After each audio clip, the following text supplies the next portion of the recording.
हम गुंजन चौधरी मैथिली गुंजन चैनल पर एकटा भगवती के गीत प्रस्तुत करऽ जाइ छी। हम आशा करै छी जे अहाँ सबके गीत जरूर पसंद आयत।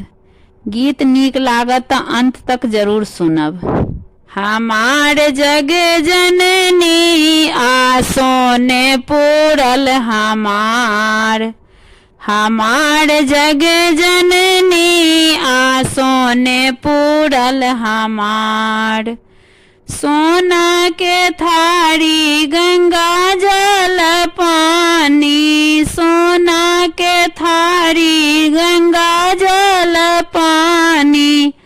चरना पखारब तोहार जग जननी, चरना पखारब तोहार जग जननी आसों ने पूरल हमार जग जननी आसों ने पूरल हमार। सोना के थारी में भोजन परोसल, सोना के थारी में भोजन परोसल। भोग लगाएब तोहार जग जननी, भोग लगाएब तोहार जग जननी आसों ने पूरल हमार जग जननी आसों ने पूरल हमार।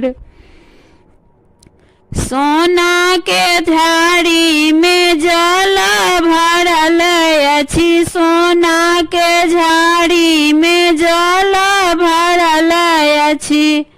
आचमन कराएब तोहार जग जननी, आचमन कराएब तोहार जग जननी आसों ने पूरल हमार जग जननी आसों ने पूरल हमार। सोना के थारी कर्पूर कबाती, सोना के थारी कर्पूर कबाती। आरती उतारब तोहार जग जननी, आरती उतारब तोहार जग जननी आसों ने पूरल हमार जग जननी आसों ने पूरल हमार।